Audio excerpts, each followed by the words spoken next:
Yeah, other than those guys. Not the most friendly skies for the morning. Okay, and I am back. Much cleaner, much better fed. I have had a whole heck of a lot of very, very good fresh coffee because amongst other skills, Dave roasts his own coffee. The weather last night was crazy. This morning, there's no thunderstorms, there's just light rain, but last night, that storm that swept over me just kind of got bigger and rougher the further east it went, so it was a constant light show off in the distance as we were driving to his place. So that spared me another night in a hotel, though still haven't been in my tent since that day right after Pueblo. Soon. In another day or two, I actually go up the hill back into the mountains. So west of me is the Rampart Range, and there is actually a road up there that the trail could have taken from Woodland Park and would have connected up basically where I'm going. My best guess is they came down this way because they wanted to walk through Garden of the Gods and maybe to also connect with Colorado Springs due to the whole ADT mission statement. But I do get to climb up and join that road for a while. So the downside is I dropped 2,000-3,000 feet only to have to regain it. And then I think drop it again because I go back down to Denver, hit the junction point, and then climb up the mountains again where I will be aiming for the Continental Divide a little below Grays. So basically, as always, this is not the most efficient trail by far, but I'm just along for the ride. Today, though, it looks like I am just continuing along this bike trail. I am in a high transient area driving around. You could see people living in the vehicles with stuff piled all over. And there was a good amount of folks hiding under one of those bridges yesterday. As a result, stealth camping is going to be extra challenging. There is one location I'm looking at up there. I think I'm far enough away from the city where I may be able to stealth. I also emailed a fire department in Lake Spur to see if I could get permission to just set up behind their station. Reached out and said, hiking across the US, 2,900 miles in, just looking for a secure spot. So we'll see. That will make for a 28-mile day. That is pretty much my sweet spot. I made 25 yesterday. Dave was waiting around for me, so I didn't want to burn any more of his time. Plus, by the time we ate and got there and did laundry and everything, it was already getting late. And I never seem to get enough sleep these days. So in addition to laundry, food, and coffee, Dave was nice enough to grab me a replacement stove for my Soto, since I was starting to have the same issues I've seen before. I think it's just inherent to the stove design and how hard I'm using it. Unfortunately, while white gas stoves can be, field stripped and cleaned, isobutane, everything's so small, there isn't much you can do. So whenever I start having trouble, rather than hassle with it and have to worry about finding a replacement out in the middle of nowhere, I just aggressively replace them. But again, I really like and recommend the Soto stoves. My usage pattern is way beyond pretty much anybody because I live off these things pretty much year round.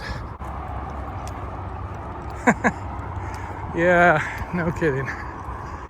If Dave hadn't picked me up and hosted me, there are a couple of hotels in the next few miles, and that had been my plan, to stay for the night. Because past that, I get into an Air Force Academy for about 10 miles. So I kind of had to stop here one way or another.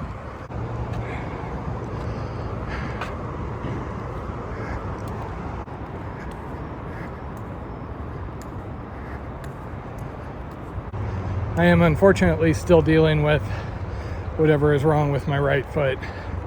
Basically, when my foot rolls forward as I step, there's pain around the middle toe. It's not uncommon for me to have stuff like this. Usually it resolves itself. I am always a little bit paranoid.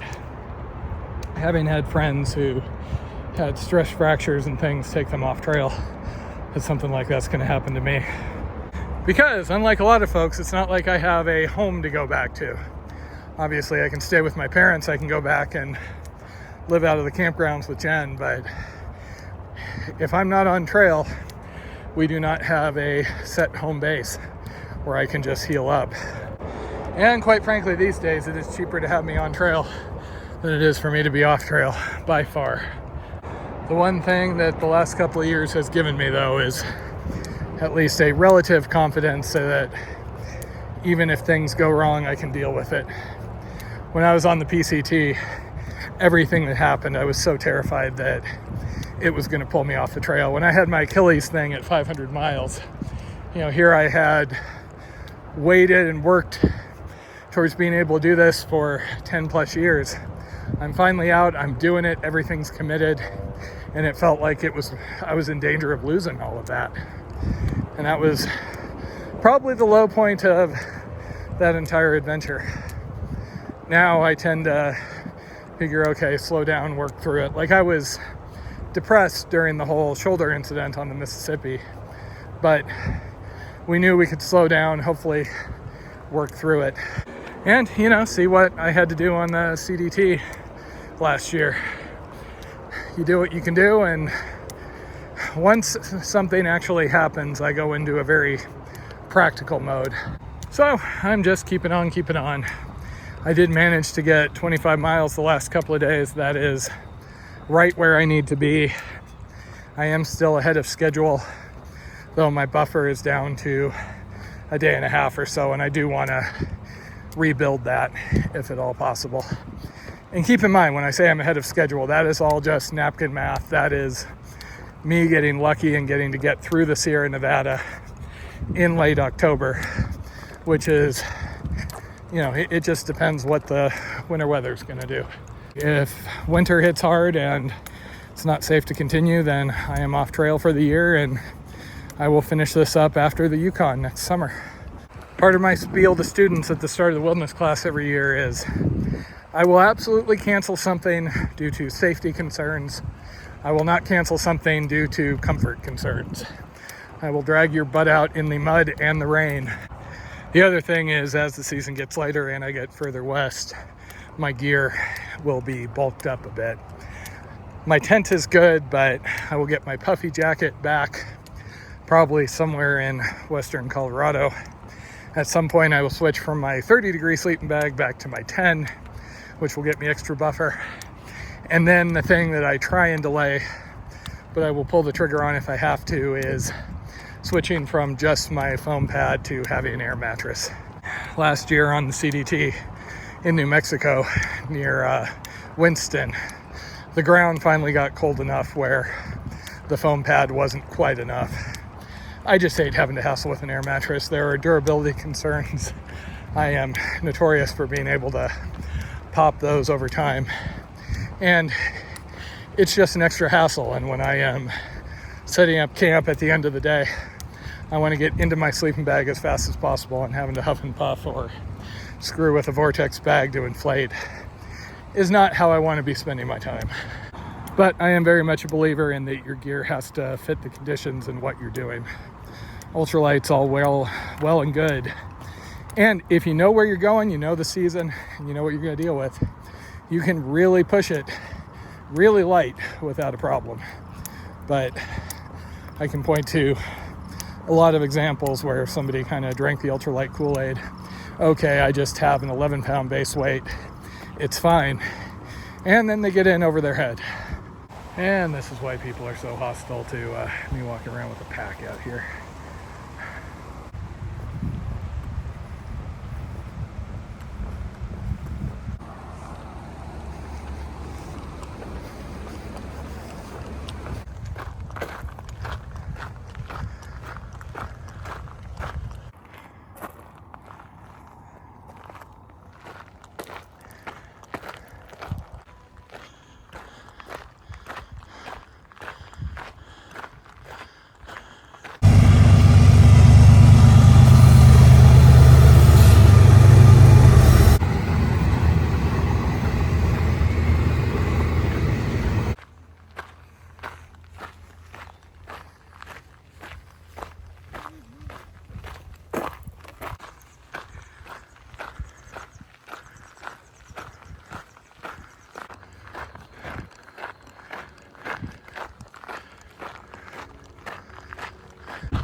So there's Pikes Peak in the background. Almost make out the building.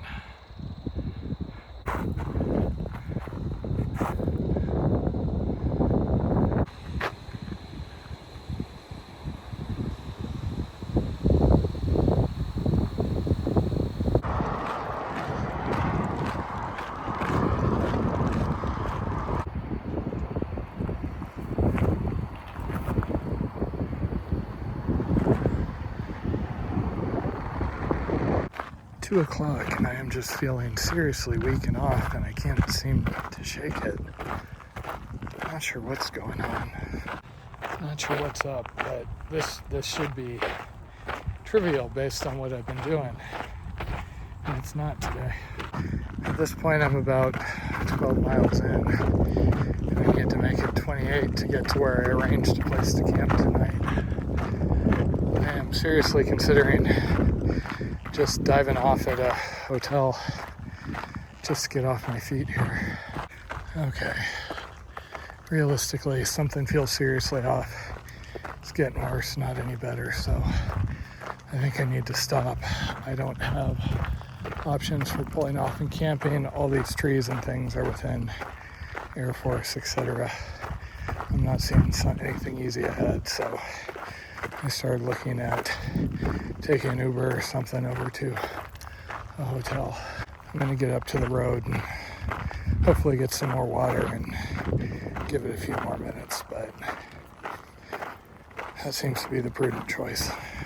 I'm sure I could get Dave, my parents, or somebody to come get me, but I am bitter enough about having to do something like this due to my own weakness. It would compound that, bothering somebody else, especially after they've been so nice driving all the way out to get me yesterday. Okay, well, this really sucks, but it is what it is. It is beautiful out here this morning, but I am not sure I'm going to be able to hike. So I got a ride to that hotel yesterday and basically just crawled in bed. I ate, but I didn't shower or anything. I've just been feeling like crap. I woke up and didn't even make coffee this morning. I ate, but I'm starting to think I might have come down with something. I'm not sure I'm going to be able to get out of here today, which is a shame because it is a bloody beautiful day. Damn it. Okay, I'm obviously in a hurry to get move on here, but I just did a trail hike over to Starbucks and I'm feeling awful. Honestly, it feels like the last time I had COVID, which was out on trail also. But we'll see. So I'm gonna have to extend for tonight. There's no other option. Hopefully I'll be able to get going in the morning. Otherwise, I might have to see about going back to my parents or something for a couple of days if this is gonna linger. Okay, so I spent a second night in the hotel. I'm still not feeling well enough to hike. Just super tired, just need to be in bed, kind of dizzy, so something with my sinus. I did take a COVID test last night. It was negative, but beyond that, I have no idea. Considering it is Friday, the hotel rates are gonna go up, so the only thing that really makes sense for me here is to jump back to my parents. They're about an hour away in Colorado Springs, or in Canyon City. So that's what I'm gonna do. I'll plan to take probably 2 days off. Hopefully my foot will get better in that time, and whatever's going on here will fix and I'll be able to continue. This is just frustrating. I pushed so hard to keep a pace, and then something like this comes and takes me off it. But this is why you push hard, because you never know when you've got to deal with whatever you got to deal with. Oh yeah, you're like state spawn. Spoiler alert, we made it to Colorado.